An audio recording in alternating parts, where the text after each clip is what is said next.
مرحبا أصدقائي، شلونكم؟ شخباركم؟ اليوم راح نسوي طبق بطاطا بالبشاميل والفطر، وإن شاء الله يعجبكم. مثل ما تشوفون هنا قطعنا البطاطا وخليناها بالبايركس ونرصها بهاي الصورة.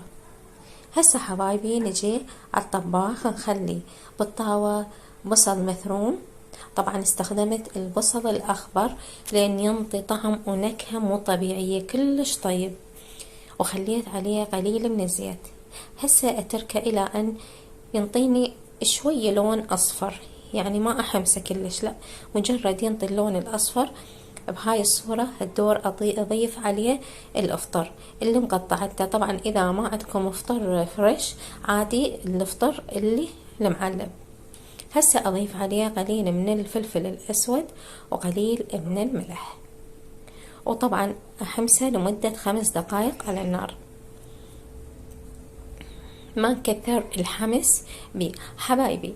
لا تنسونا الاشتراك بالقناة وتفعيل الجرس، وانتو طبعا سباقين بهذا الشي، ودائما تفرحونا بلايكاتكم وتعليقاتكم الحلوة.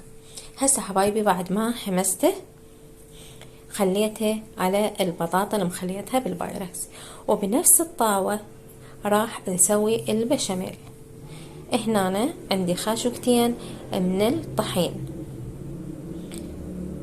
الطحين الأبيض، راح أضيف عليه قليل من الزيت وأحمسه إلى أن ينطيني اللون الأصفر، يعني قريب للذهبي، مو كلش نحمسه نسوي أحمر، لا هيك بين الذهبي بين الأصفر نحمس الطحين. طبعا هاي الوصفة جدا جدا لذيذة، أنا سويتها وقلت لازم مشاهديني ومتابعيني يجربونها لأن كلش طيبة، وإن شاء الله حتى أنتو تعجبكم.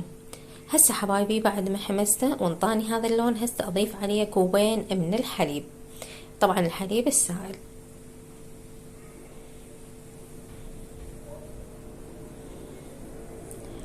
وما بين يعني بدأ يثخن عندي راح أضيف عليه ملعقة مليانة من القشطة، وراح أضيف عليه فلفل أسود، وطبعا الفلفل العفو القشطة يعني ما يعادل علبة صغيرة أو أي علبة صغيرة من القشطة، أو خاشوقة مليانة من القشطة. إذا عندكم باكيت كبير تاخذون من عنده خاشوقة صغيرة. وطبعا خليت الملح، وهسه بعد ما كمل عندي خليته على المكونات مالتي وخليت عليها وسلفنتها ودخلتها للفرن، وبعد ربع ساعة شوف الجمال والروعة ما شاء الله تبارك الرحمن. هسه راح أضيف عليه الجبن، وطبعا هماتين أرجعه للفرن.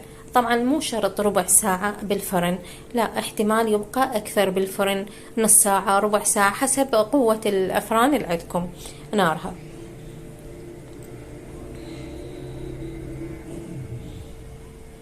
شوفوا حبايبي هسه راح ندخل الفرن، ما يطول 10 دقائق تقريبا. وهسه شوفوا الجمال والروعة ما شاء الله تبارك الرحمن، الريحة لا تقاوم لا تقاوم.